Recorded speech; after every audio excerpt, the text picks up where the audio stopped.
1600 ஆண்டுகளாக உலகம் வெனிஸை பார்த்து வியந்திருக்கிறது. இதே காலகட்டத்தில் மக்கள் வெள்ளத்தை பார்த்து பயந்து இந்நகரம் கடலுக்குள் மூழ்கிவிடும் என்று கவலைப்பட்டிருக்கிறார்கள். இதுதான் வெனிஸை பாதுகாப்பதற்கான சமீபத்திய முயற்சி.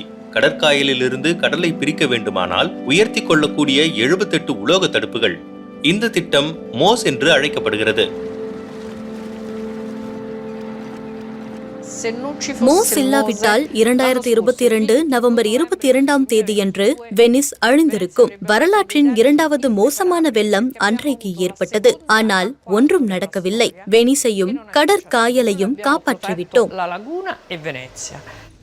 இந்த நூற்றாண்டின் இறுதியில் கடல் மட்டம் 60 சென்டிமீட்டர் உயரும் என விஞ்ஞானிகள் கணித்திருக்கிறார்கள். கடல்சார் ஆய்வாளர் ஜார்ஜ் உம்கிசர் மோசே அமைப்பு கொஞ்சம் அவகாசம் தரும் என்கிறார். வெனிஸை காப்பாற்ற மோஸ் போதுமானதா?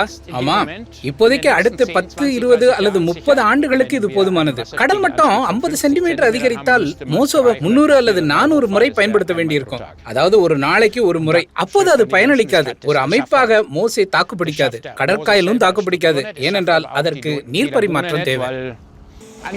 இந்த இடத்தை 110 சென்டிமீட்டர் உயர்த்தினா வெள்ளத்துல மூழ்காது. 110 சென்டிமீட்டர் வரை இது சமாளிக்கும். அதுக்கு மேல மோஸ் அமைப்பு மூடிக்கொள்ளும். அதாவது பியாசா சான் மார்க்கோவில் வெள்ளம் இருக்காது. இந்த நகரத்தின் அடியில் இருக்கும் வடிகால்கள்ல இருந்து நிறைய நிலத்தடி நீர் வெளியில் அனுப்பப்படுகிறது. ஆனா இதே நிலத்தடி நீர் இந்த நகரத்தை பேரிடர்கள்ல இருந்தும் காப்பாற்றும்.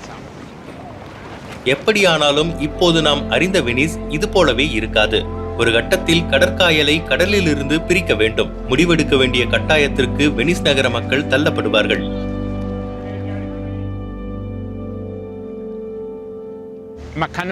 ரெண்டையும் காப்பாற்ற முடியாது. எதை பாதுகாக்க வேண்டும் என்று நாம தான் முடிவெடுக்கணும்.